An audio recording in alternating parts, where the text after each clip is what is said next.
event is so important for so many reasons. I mean, it teaches you, how to be creative.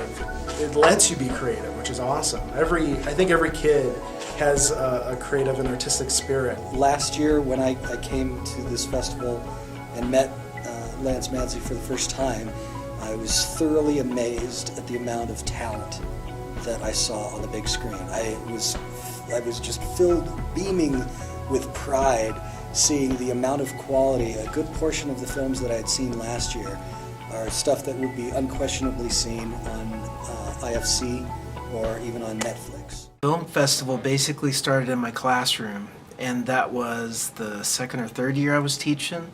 And we just kind of did some experimentals just for fun, and a parent came in. She really enjoyed herself, and she's like, you should show these to the whole public. And I was like, okay.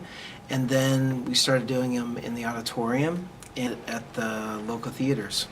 And that I think is really important, because for a student to see their work that they've just been doing on one of these computers up on a 50-foot by 30-foot high screen, it's a big deal. It's difficult for us to take a field trip of students over to Hollywood, so we bring Hollywood here. The judges that come in are past students of mine, like Lucas Lee Graham. He's a cinematographer. In the past few days, he's been working on Guardians of the Galaxy 2, which I think is really cool. Harrison Sweeney, he just landed a job doing the voiceover for Jabba the Hutt and Darth Vader. He's doing both characters. It opened up the festival to more than just Kelly Walsh and NC this year. We did get some from Cody, which is awesome, and they did some incredible work. It'll be fun. It's going to be magical. My film is called Checked Out. It is about a guest who shows up to a hotel in the middle of the night, and things just kind of get weird and go downhill from there. So the film I entered in the fest this year is called Imminent, and it was an experimental film on what it feels like to have an anxiety attack. I got my inspiration from lots of different horror movies. One of the ones that I recently saw that I wanted to try and get like a similar feel for was 10 Cloverfield Lane and things like that. So filming this was very different from what I've ever done in the past, just because when you're filming an experimental, you have a lot more options for what you're going to do, both visually, and we did a lot of different things with sound as well. There wasn't really direct inspiration from it. It was kind of just me being into really weird films, and I really wanted to make a weird film this year since it's my last year here. I think the biggest difficulty was we filmed on location at a hotel, and so for that we had to do a lot of the shots at really late at night, so the lobby would be empty. Well, it's kind of nerve-wracking at first because everybody's going to see it, so you can't just kind of make something mediocre. You have to make something actually worth seeing.